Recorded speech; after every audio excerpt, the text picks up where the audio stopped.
Bienvenue dans l'Oreillette 2, le podcast qui dévoile les secrets des coulisses pour créer la trace d'un événement durable. Dans notre métier, un événement oublié dès le lendemain, c'est un budget qui s'évapore. Derrière le micro, je suis Arnaud Chevalier, fondateur de Banana Patata, maître d'œuvre de l'éphémère, et de Lustrofolie, location de matériel événementiel. Ce podcast est créé en partenariat avec CanalSat Grand Dialogue, producteur d'événements interactifs en direct et en vidéo. Nous sommes dans leur studio TV au cœur de Paris. Ne créons plus seulement des événements, laissons une trace. Installe-toi dans l'oreille, ça commence. Bonjour à toutes et à tous et bienvenue dans ce nouvel épisode, le dernier avant la pause estivale, dans l'Oreillette 2, le secret des coulisses pour laisser la trace d'un événement durable. Aujourd'hui, on va faire une table ronde et j'ai le plaisir d'accueillir deux personnes qui sont d'ailleurs déjà passées dans le podcast. Le sujet va être la logistique des participants et surtout comment notre secteur événementiel au niveau du corpo interprète le sens du mot hospitalité. Alors pour parler de ça, on va parler et accueillir deux personnes qui ont une spécialité dans le monde de l'accueil. Je vais d'abord commencer par toi, Maxime Coustet. Fondateur de Fine Service Paris, agence d'hôtesses hôtes et hôtesses d'accueil, et membre régulier de l'équipe chroniqueur. Comment vas-tu ? Ça va Arnaud, salut, merci encore de m'accueillir et puis tout va bien. On est sur la fin de la saison estivale, là, il fait encore chaud mais tout va bien. Voilà, en tout cas un plaisir de t'accueillir puisque tu poses à chaque fois cette question aux clients avant d'intervenir qui est pourquoi vous faites cet événement avant même de dire je vais vous placer telle ou telle personne. Et donc l'idée est aussi d'être recruté après des équipes, non pas sur l'apparence, mais plutôt sur la conviction qu'elles sont adaptées au pourquoi de l'événement. Exactement, oui, c'est la bonne personne au bon endroit. Super. Et puis on accueille également Anne-Sophie Beauvalet. Anne-Sophie, bonjour. Bonjour Arnaud. Fondatrice de Grande Contrôle, freelance également, spécialiste de la logistique événementielle terrain. C'est ça. En juillet 2024 et août 2024, responsable handi-accueil du village olympique de Nantes, sur lequel d'ailleurs tu avais reçu une distinction, un prix. On pourra en reparler. Et aujourd'hui, donc, tu es la directrice des opérations chez Grande Control Agency, dont on pourra également en parler. Avec plaisir. Et très mobilisée aussi sur toutes les questions d'accessibilité, d'accueil, de handicap visible et invisible. C'est ça, toujours un plaisir d'être parmi vous. Et on va en parler également aujourd'hui. Alors, avant, on va faire un truc que je fais plutôt en cours d'émission, mais on va le démarrer en amont. Ça va nous lancer l'émission, c'est le vrai ou faux. Je vais vous poser quelques questions et on va pouvoir échanger comme ça là-dessus. Vous êtes prêts ? Ouais. Allez, jingle vrai ou faux.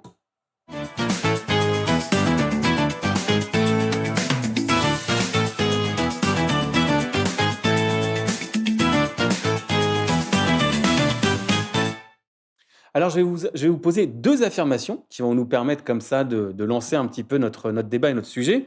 La première, c'est que 80% des handicaps sont invisibles. Vrai ou faux ? Vrai. Argumente.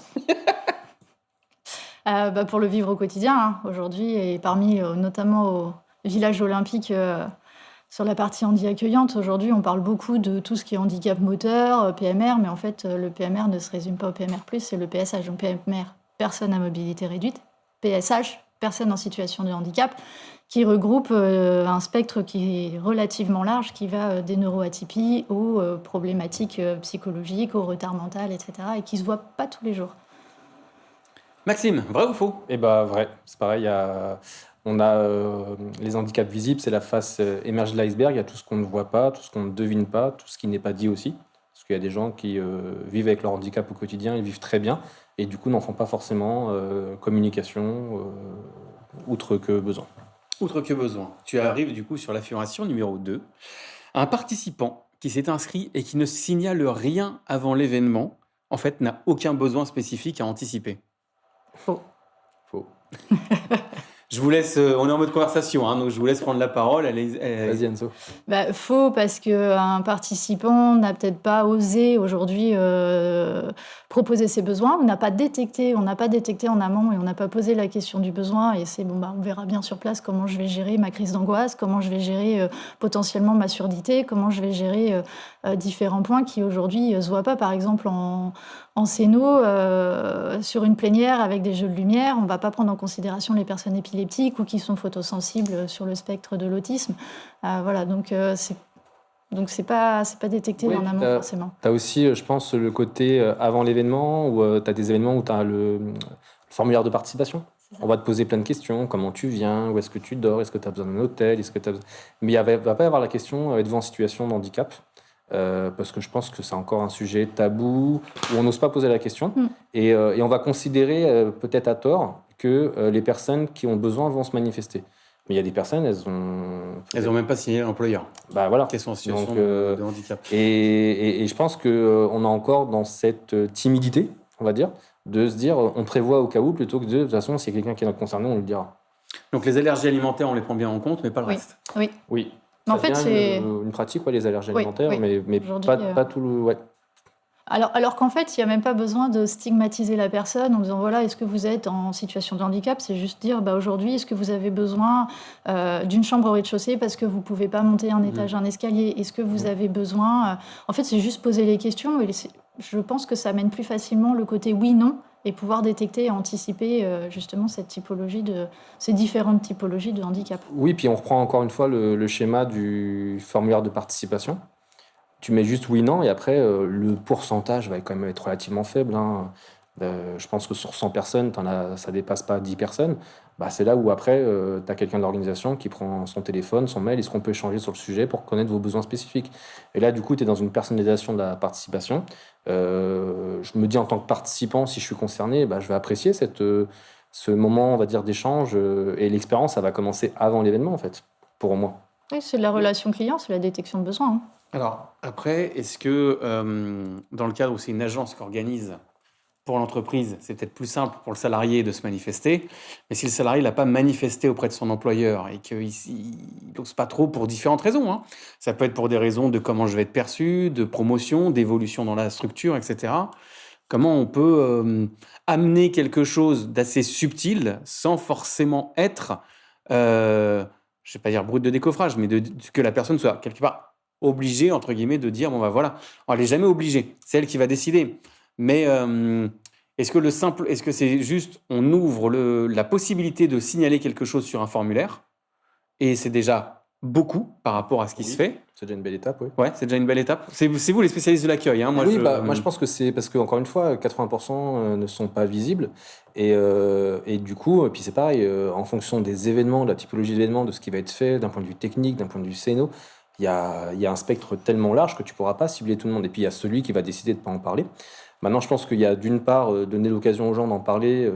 Quand on remplit un formulaire de participation, il y a toujours la notion RGP, donc les informations que tu transmets, ne serait-ce que ton nom, ton prénom, ton adresse mail, c'est des données sensibles, des données confidentielles, donc au même titre que ta situation personnelle, si tu es en situation de handicap ou pas. Donc d'une part, il y a le choix et la volonté de la personne d'en parler librement ou pas. D'une part, ça ne veut pas dire que toi tu vas la transmettre à l'employeur s'il y a cette réticence-là. Et d'autre part, c'est aussi peut-être avoir des nouveaux réflexes et de se dire avoir, comme on a une cantine avec du scotch, des stylos, des ciseaux, de la pâte à fixe, avoir aussi peut-être des objets. On sait qu'il y a des choses qui vont revenir. Et donc d'avoir des casques anti-bruit, d'avoir des bouchons d'oreilles, d'avoir des lunettes pour les gens qui sont photosensibles. C'est des choses qui ne sont pas compliquées, qui ne vont pas prendre de la place, c'est juste avoir des nouveaux réflexes. Je pense que... Oui. Il y a des choses où tu n'es pas obligé d'aller dans un niveau de détail très loin, mais comme toi tu avais fait sur le village à Nantes ou sur le Hellfest, mais on peut avoir des choses très simples. T'anticipes en fait la question que j'allais te poser, Anso, par rapport à la réaction de Maxime. Mais est-ce que tu voulais dire quelque chose avant Non, je voulais rebondir sur 2 points que Maxime vient d'évoquer. C'est qu'effectivement, c'est rassurer le participant sur le formulaire sur le côté confidentialité des données et juste avoir un accueil personnalisé plus pour un confort total de l'événement. Et ça peut être d'un point de vue juridique traité en interne, je pense, avec les RH, et ça peut être plus facilement traité effectivement en agence, mais à partir du moment où on rassure en disant vos données sont confidentielles, comme avec la médecine du travail. Tout ce qui va être dit entre nous, c'est juste pour vos besoins, pour que ce soit plus confortable. Donc ça, effectivement, je vais dans le sens de Maxime. Et sur l'autre côté, par exemple, les casques anti-bruit, les bouchons d'oreille, on le fait bien sur les spectacles. Donc en fait, c'est un réflexe parce qu'aujourd'hui, n'importe qui avec un niveau de fatigue un peu plus élevé peut être phonosensible et potentiellement aura besoin à un moment donné de s'isoler, de mettre un casque anti-bruit. C'est pas uniquement pour les personnes en situation de handicap, c'est pour tout le monde. Donc effectivement, avoir, on va dire, cette caisse avec différents objets qui viennent aider, qui viennent calmer les crises d'angoisse, parce que tout le monde n'est pas à l'abri de tout ça. Chacun Alors, peut... je vais poser une question, Anso. Tu étais donc responsable d'handi-accueil au village olympique de Nantes. Fait. Et concrètement, en fait, sur le terrain, à Oui. quoi ça ressemble aujourd'hui de réellement penser l'accessibilité et pas d'être dans le rattrapage ou l'improvisation parce qu'à un moment donné, on découvre que les JO ont vraiment mis quelque chose, sachant qu'en plus, on va pouvoir aussi parler de comment on perçoit l'hospitalité de manière générale Oui. entre le monde du sport, l'événement corpo, etc. C'est pas du tout la même chose. Mais justement, voilà, déjà pour commencer, concrètement, c'est quoi les réflexes et les bases à poser? Alors, les réflexes en amont et à la préparation d'un événement, je pense que tous les deux, vous l'avez déjà vu, c'est de se dire aujourd'hui, quelle typologie de public je peux recevoir? Quelles sont les différentes typologies de handicap que je peux potentiellement rencontrer sur mon événement grand public ou mon événement B2B? Et qu'est-ce que je dois ou peux mettre en place pour pouvoir justement accompagner au mieux? Là, dans le cadre du village olympique, on a fait ça avec Cindy Pajot via GoGoGood. Ça a été effectivement de visiter en amont le lieu pour voir la partie accessibilité, cheminement, de mettre en place des cheminements, de préconiser une certaine typologie de toilettes pour les personnes en situation de handicap, parce qu'effectivement, il faut que le fauteuil puisse tourner à l'intérieur de la cabine, sinon c'est pas vraiment accessible. C'est de se dire aujourd'hui, bon, les personnes en situation de handicap sont plus facilement sensibles à la chaleur, donc il va falloir mettre des tonnelles spécialisées, ombragées, il va falloir mettre des chaises aussi parce qu'elles ont besoin de s'asseoir, potentiellement avoir quelqu'un qui parle la langue des signes, sensibiliser aussi la sécu. En fait, c'est vraiment tout un... c'est tout le monde, c'est voilà, la première personne qui voit, c'est qui? C'est l'agent de sécu, forcément, puisque c'est la personne qui va filtrer. Donc sensibiliser les agents de sécu aussi aux doux, aux dontes, venir poser des questions, pouvoir être là. Et puis ensuite, derrière aussi, c'est le personnel du bar. Est-ce que le bar a été mis à hauteur ou pas? Donc là, nous, on a dû baisser une partie du bar parce qu'effectivement, les personnes en fauteuil roulant ne pouvaient pas avoir une Il était à quelle hauteur, le bar? Il était à hauteur normale et du coup, on a demandé à le faire baisser à hauteur justement. La hauteur comme si tu étais assis sur une chaise. En fait. C'est ça, exactement. Et ça a été très utile pour le coup parce que il a fallu aussi aller chercher des pailles. C'est quelque chose que même nous, on est passé à travers. En fait, sur le coup, on a vraiment blindé tout, sauf cette partie-là. Oui, tu penseras pas à tout, de toute façon. Ben non, c'est ça. Et c'est le fait d'avoir justement Irvine avec son chien qui est venu, qui était dans un handicap assez poussé et qui pouvait pas tenir son verre. Ben, pour le coup, on est allé acheter des pailles de l'autre côté de la rue et puis on en a gardé pendant les 15 jours. Et c'est vrai que là, c'est le service plus, quoi. C'est le petit détail. Je vais poser la question populiste, évidemment, qui va venir. Est-ce qu'on n'en fait pas trop et ça coûte un peu trop cher quand même? Ah, c'est vraiment, tu sais, c'est cette question de... Ça dépend si quand on pense à ça va coûter cher de rendre ton événement handi accueillant, parce qu'on va penser à des travaux, à mettre une rampe, etc., etc. Du personnel. Ou du personnel, voilà. En fait, des fois, c'est juste à voir, pour moi, aujourd'hui, c'est pas une question de coût. Avant de parler des coûts et donc des freins que ça peut représenter, c'est avoir des réflexes. Encore une fois, avoir un kit avec des objets qu'on peut avoir. On pense tous à prendre... on a un SIAP avec une intervention, la Croix-Rouge, les pompiers qui peuvent intervenir, tout ça, mais on pense tous avoir une trousse de secours pour la bobologie. Je me suis coupé, tout ça. On ne sait pas à l'avance combien de personnes vont se couper. On ne sait pas à l'avance combien tu vas utiliser de pansements, mais on la prévoit au cas où. C'est le même réflexe en fait. C'est avoir ce réflexe de se dire, on va prévoir des casques anti-bruit, on va prévoir des masques pour ceux qui vont pas se sentir bien, on va prévoir des lunettes, des bouchons d'oreille. Enfin, c'est des petits trucs à avoir dans un kit en fait. Et je pense que il faudrait se dire, il est peut-être temps d'avoir un livre blanc, des bonnes pratiques sur l'handi-accueil, c'est-à-dire avoir peut-être la checklist de qu'est-ce que je dois prévoir, sachant que je ne prévoirai pas tout. Sophie l'a dit, avec une réflexion très poussée, avec des gens très concernés, très impliqués et très impactés, il y a des oublis. C'est OK. Hein. Maintenant, c'est qu'est-ce qu'on a fait entre aujourd'hui et demain pour gommer ces oublis, en fait. C'est ça. C'est là où je rejoins Maxime. Effectivement, on ne peut pas être parfait, mais c'est bien d'anticiper. Les pays européens le font bien.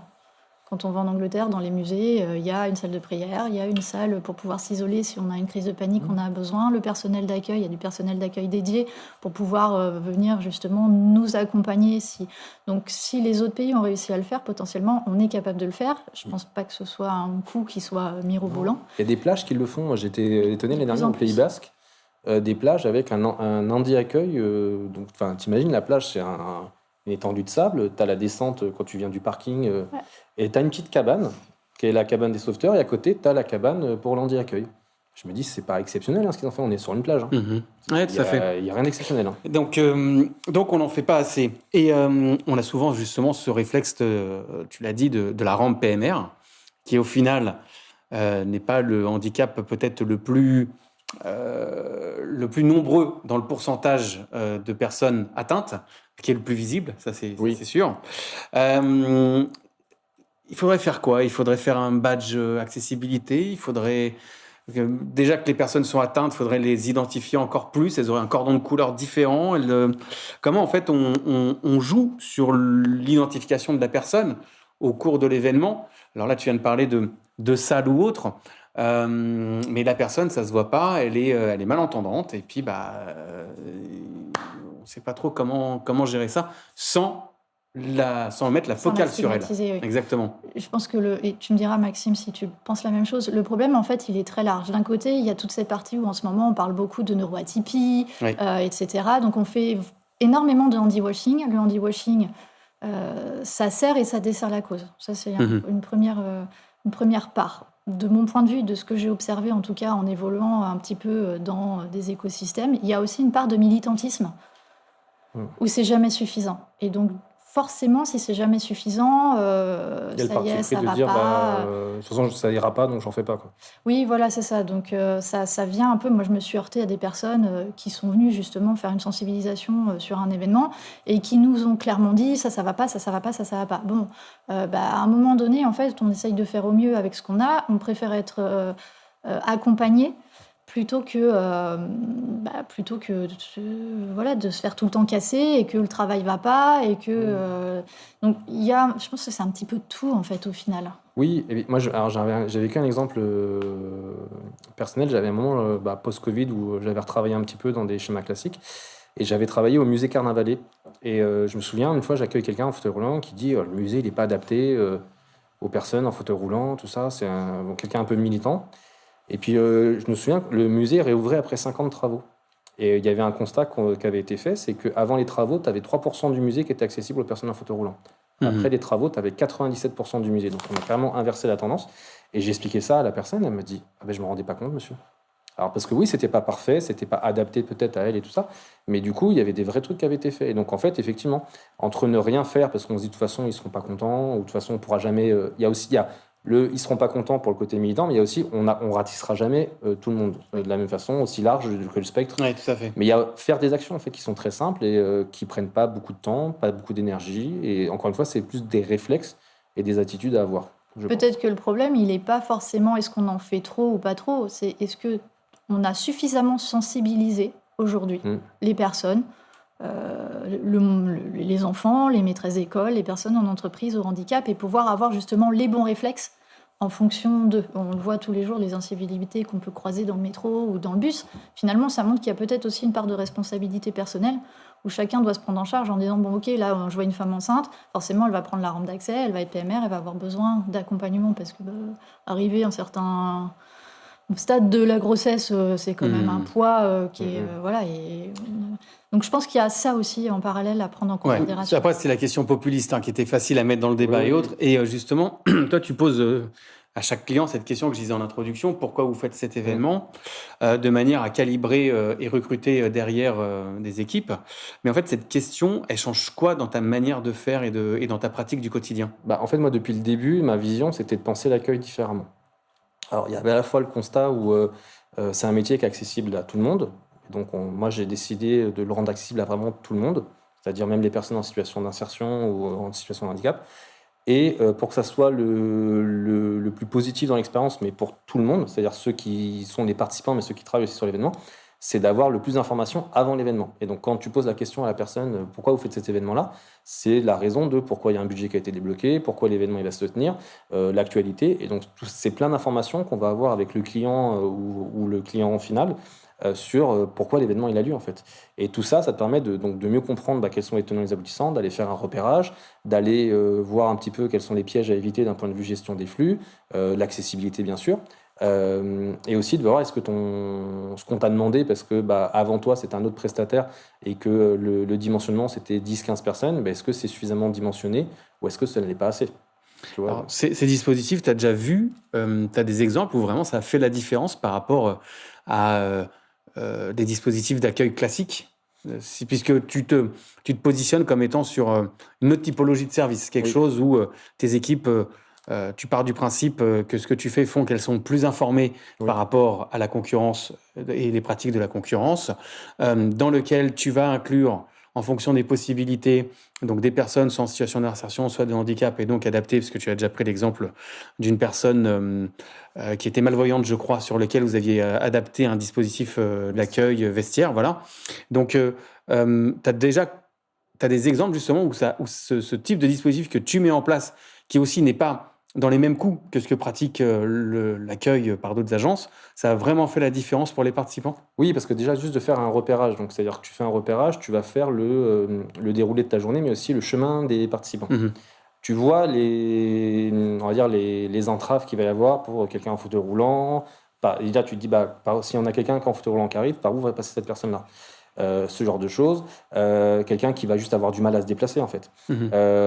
Quand tu fais ce repérage-là, en fait, tu vois un petit peu, tu te projettes dans ta tête un petit peu comment va se tenir l'événement, et tu vois un petit peu toutes les choses qui vont anticiper. Et tu donnes ces informations-là à tes équipes, puisque très souvent, on revient au sujet de départ, les personnes ne vont pas forcément se manifester, donc on n'a pas identifié un besoin spécifique. Et c'est à l'instant T où là, tu vas te dire, qu'est-ce que je fais avec cette personne-là qui a du mal à marcher ou qui est en fauteuil roulant? Alors que si tu le prépares différemment et que tu as vu quel était le point A et le point B pour les personnes en situation de handicap ou en fauteuil roulant, du coup, tes équipes disent, madame, venez avec moi, je vous invite. Mhm. Et pas se dire devant la personne, qu'est-ce qu'on fait avec cette personne-là?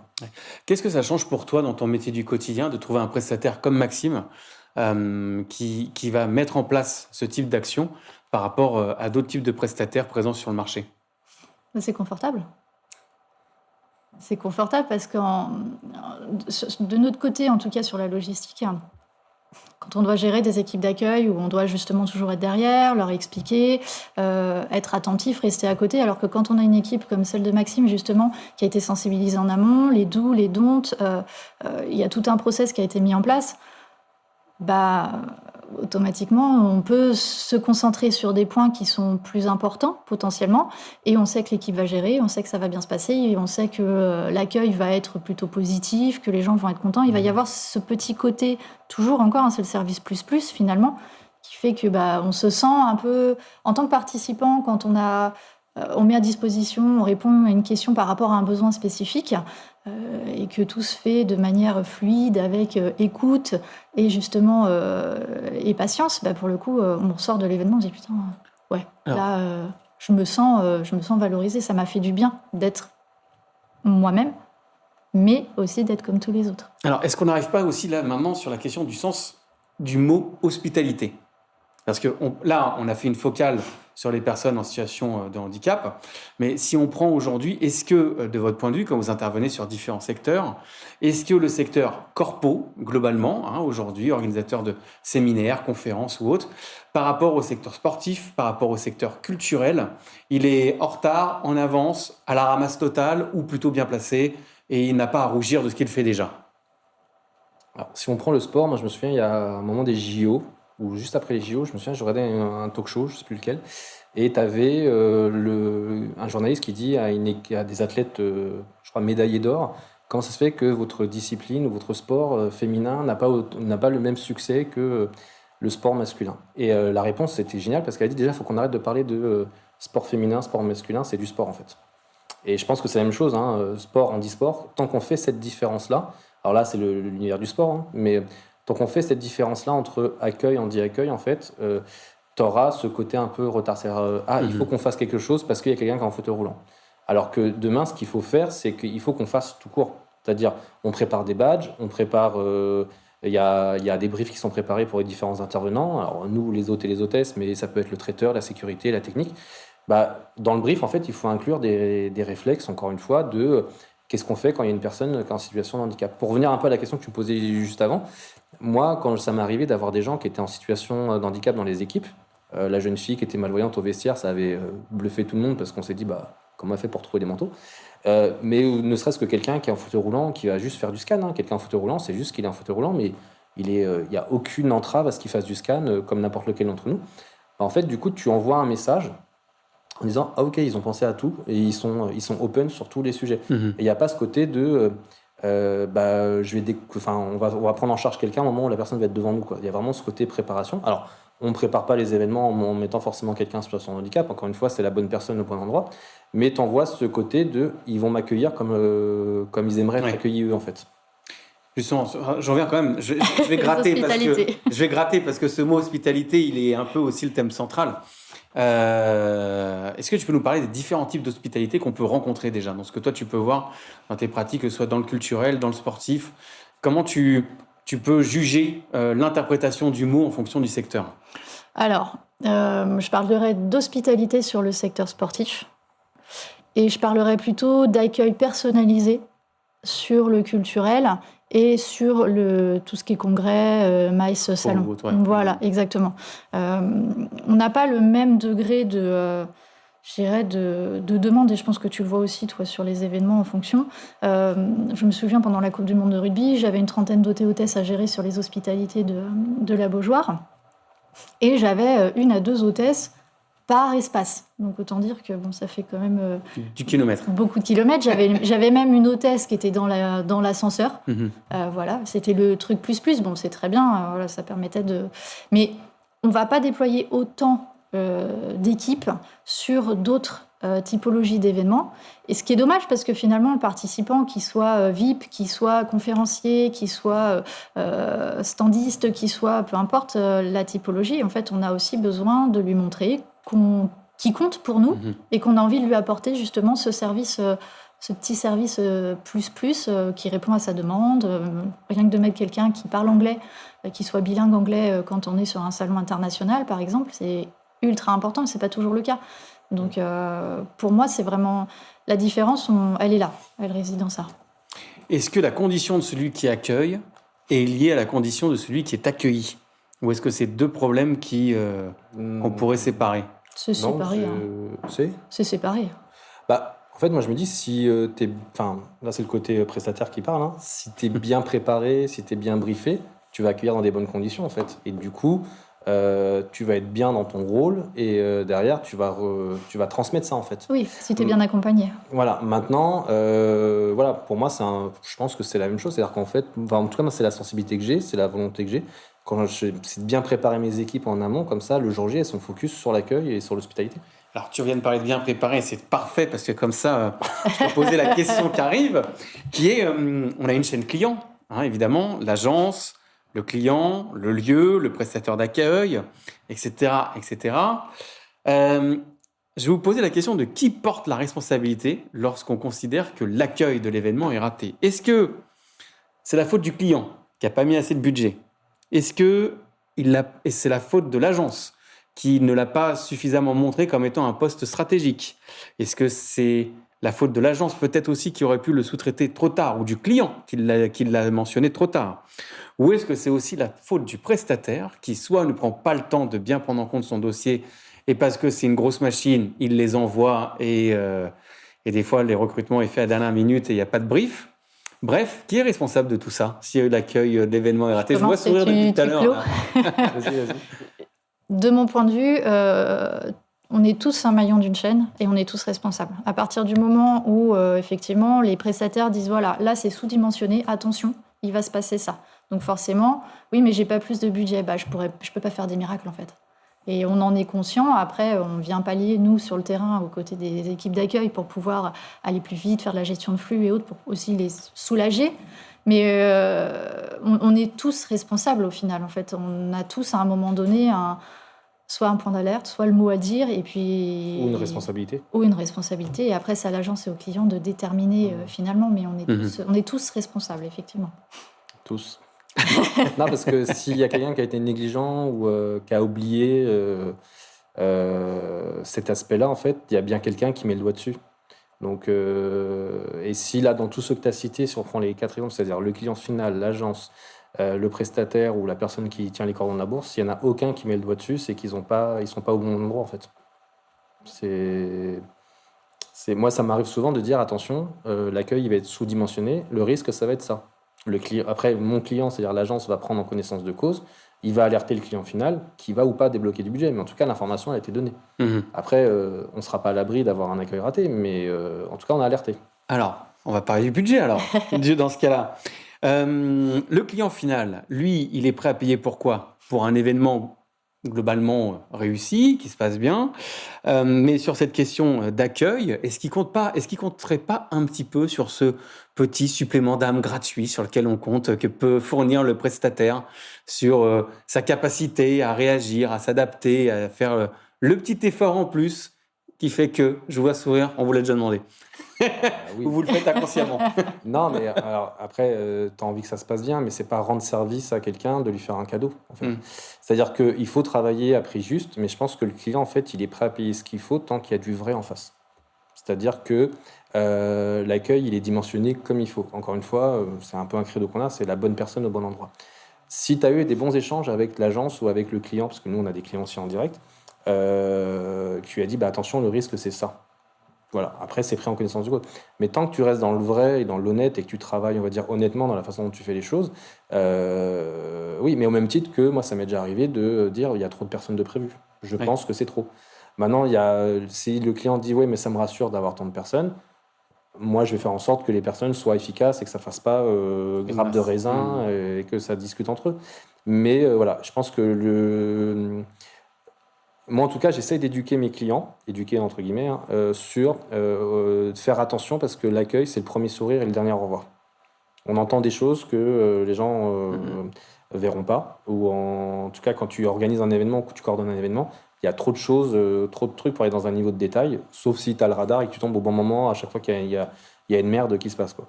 Et du coup, tu vas dire, oui, je suis au courant, il s'est passé ça, il s'est passé ça. Mais je l'avais déjà dit, on prend beaucoup de temps à choisir un lieu et un traiteur pour être dans un bel écrin, bien manger. Mais et l'accueil, très souvent, c'est ce qui va dire non, mais c'est bon. Nous, on a appris aux gens à montrer c'était quoi notre valeur ajoutée en fait.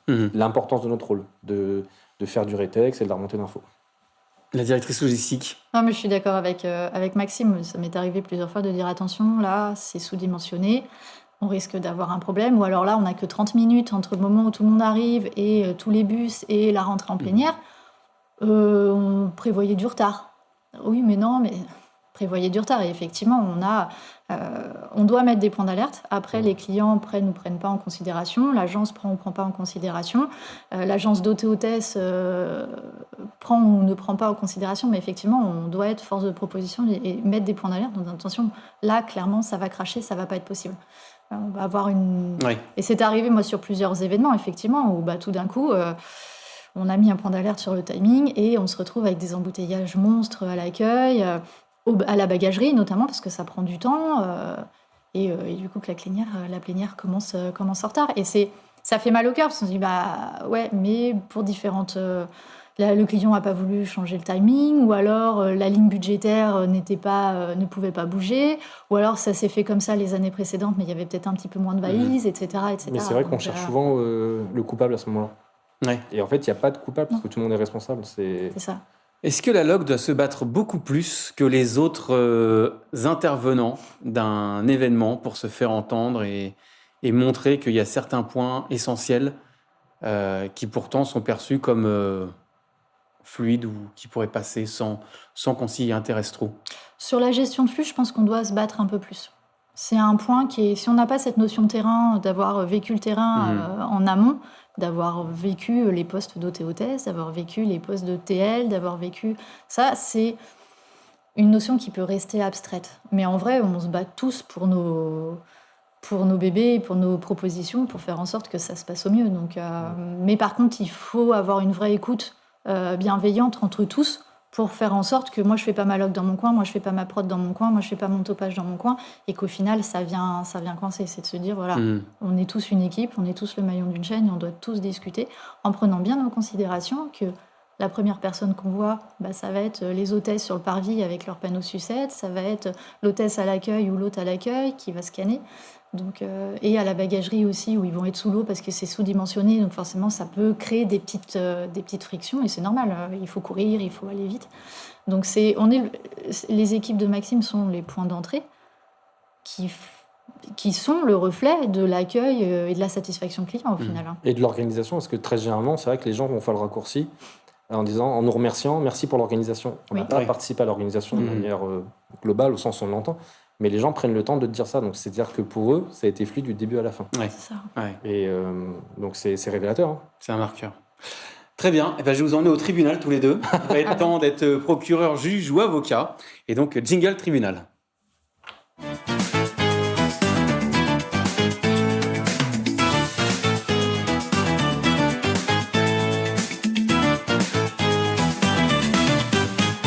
On n'a pas. Et donc, nous voici au tribunal. Je vais vous mettre 5 cas. Je vais vous passer 5 cas, pardon. Et vous allez me dire si c'est coupable ou non coupable. Et vous avez le droit de justifier votre décision pendant quelques secondes. Alors, le cas numéro 1, je prévois pas suffisamment mon post-accueil logistique participant dans mon brief initial et je le corrige en dernière minute. Est-ce que c'est une pratique que vous rencontrez souvent, coupable ou non coupable? Oui. Il faut prononcer la sentence. Hein. Coupable et non coupable, parce que si derrière il rectifie le tir, il y a des ajustements, il y en a toujours. Plus tu arrives vers l'événement, plus tu peux avoir des ajustements. Donc, c'est pour ça c'est à la fois coupable et non coupable, parce qu'on va considérer qu'il s'en est rendu compte avant que ça joue. Donc voilà. Il y a des circonstances atténuantes, votre honneur. Voilà. C'est ça. Anso. Je suis d'accord avec Maxime, c'est-à-dire que, en tout cas, sur les postes d'accueil, notamment, on peut très bien se rendre compte qu'on a sous-dimensionné et demandé 3 jours avant 5 hôtesses de plus.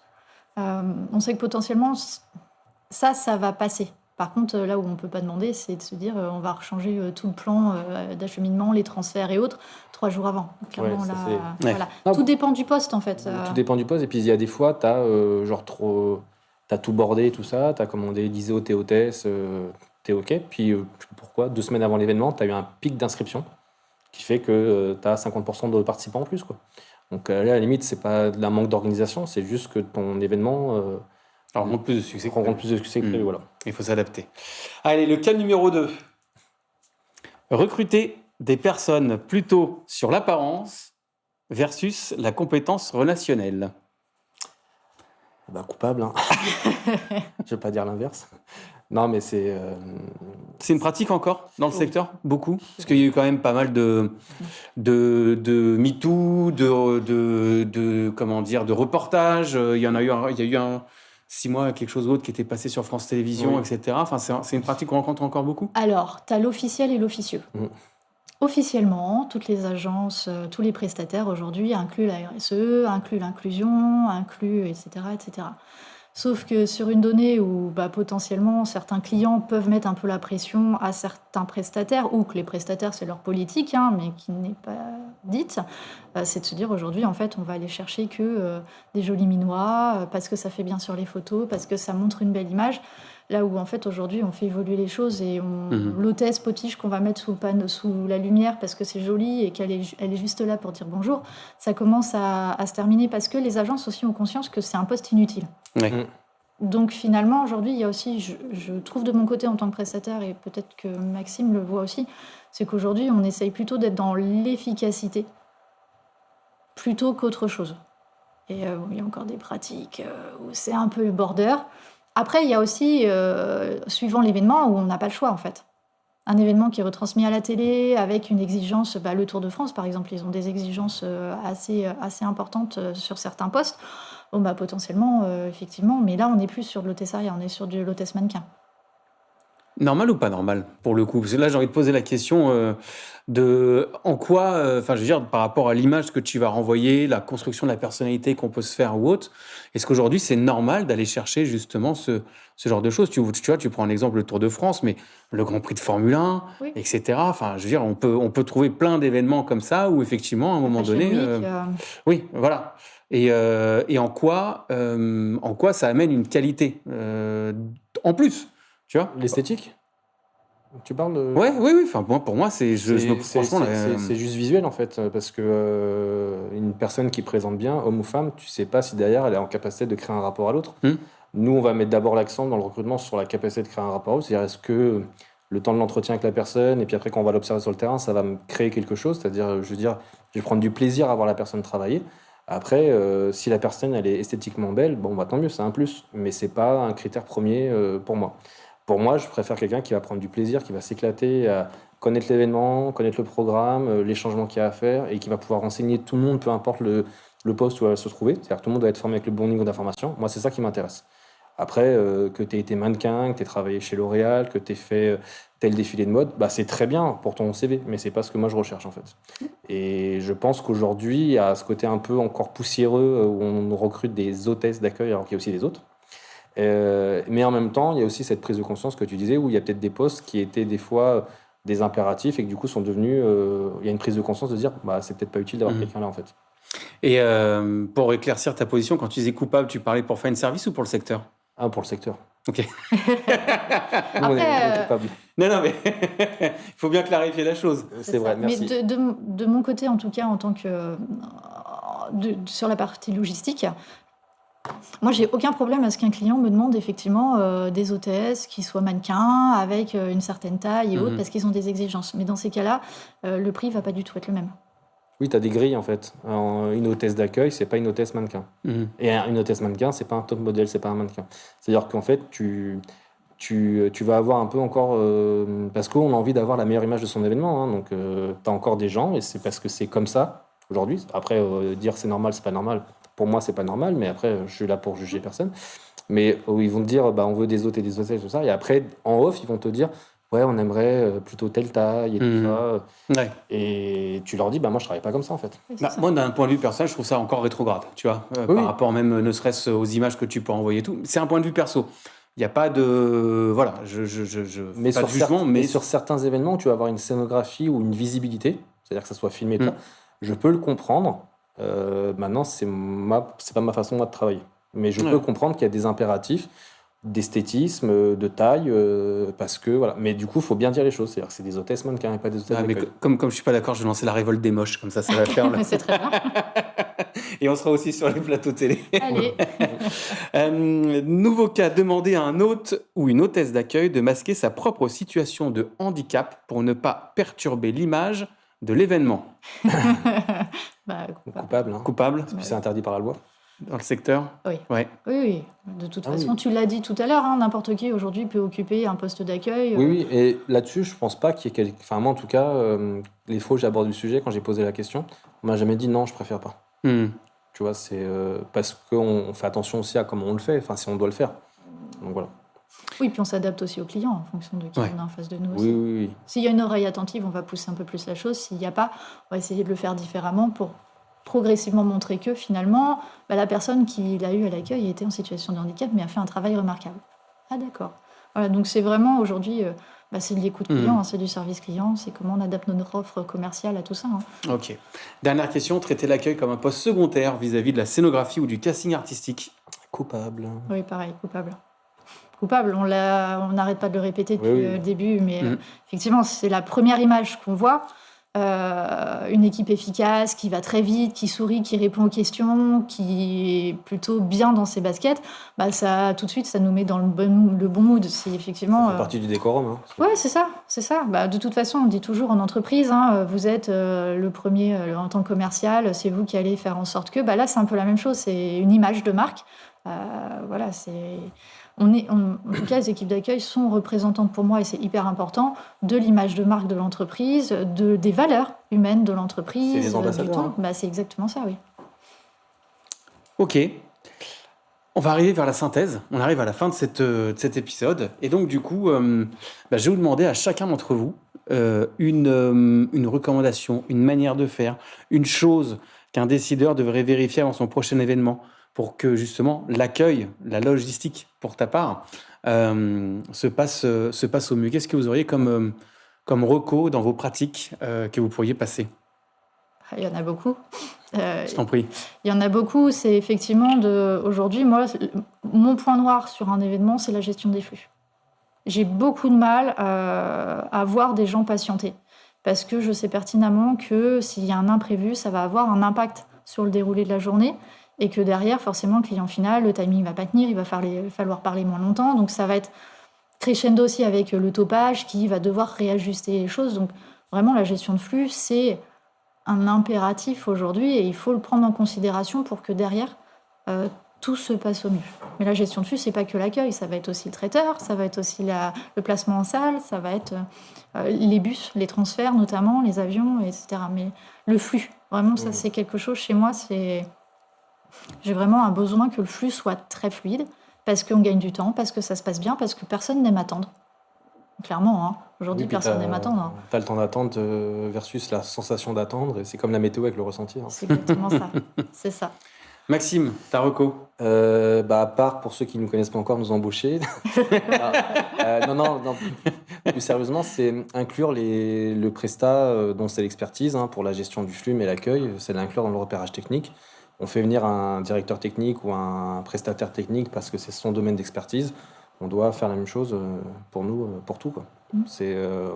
On est encore trop laissé de côté et je trouve que on perd en efficacité derrière sur l'organisation de l'événement.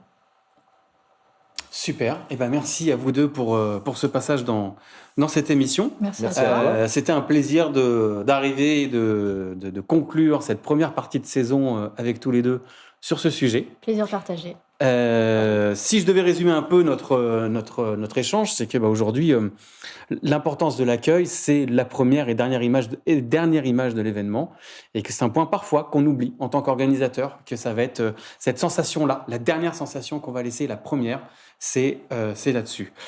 Pour tout ce qui est la question du handicap, il n'y a pas que le fait de mettre une rampe PMR, mais on peut aussi prévoir comme une trousse de secours, des bouchons d'oreilles, des casques d'oreilles, des zones de repos qu'on pourrait avoir à disposition. Et je reviens sur ce que tu disais, mais sur l'importance de la gestion des flux, de manière à garantir une certaine fluidité de l'événement. Et puis rien n'empêche aujourd'hui notre secteur du maïs, du corpo, de s'inspirer de ce qui se fait aussi dans d'autres secteurs événementiels, comme celui du sport et de la culture, pour pouvoir, pourquoi pas, avoir des bonnes pratiques. Et en parlant de bonnes pratiques, une des propositions qui émerge de cette émission, c'est « Et si on ne faisait pas un livre blanc de l'handi-accueil ou de l'accueil de manière générale ?» En tout cas, merci à vous deux. Merci pour votre présence. Merci. Merci à vous aussi de nous avoir suivis. Au mois d'août et en fin juillet, vous retrouverez des moments forts des différents épisodes, des best-of de nos épisodes. Cet épisode, vous pourrez le retrouver aussi en ligne sur toutes les plateformes audio et sur YouTube. N'hésitez pas à le partager, n'hésitez pas à en parler autour de vous. Je voudrais également en profiter pour remercier CanalSat de son studio, de son accueil, de ses équipes et de la régie qui est là pour nous accompagner à chaque émission. Et puis, je ne vais pas vous donner rendez-vous dans 15 jours pour le prochain épisode, mais je vais vous donner rendez-vous pour le 7 septembre pour le prochain épisode 2 dans l'oreillette de notre prochain invité. Un immense merci d'avoir écouté Dans l'oreillette 2, le podcast qui dévoile les secrets des coulisses pour créer la trace d'un événement durable. Nous croyons au pouvoir des idées, des rencontres et de la transmission pour faire évoluer notre secteur. Merci également à nos invités pour leur partage ainsi qu'à nos chroniqueurs. Un gros merci à notre partenaire CanalSat Grand Dialogue, producteur d'événements interactifs en direct et en vidéo, qui nous accueille dans leur studio TV au cœur de Paris. Ce podcast est produit par Banana Patata, maître d'œuvre de l'éphémère et soutenu par Lustrofolie, location de matériel événementiel. Retrouve-nous sur bananapatata.fr, en podcast et sur tous nos réseaux sociaux. Rendez-vous très prochainement pour un nouvel épisode dans l'oreillette 2, notre prochaine émission.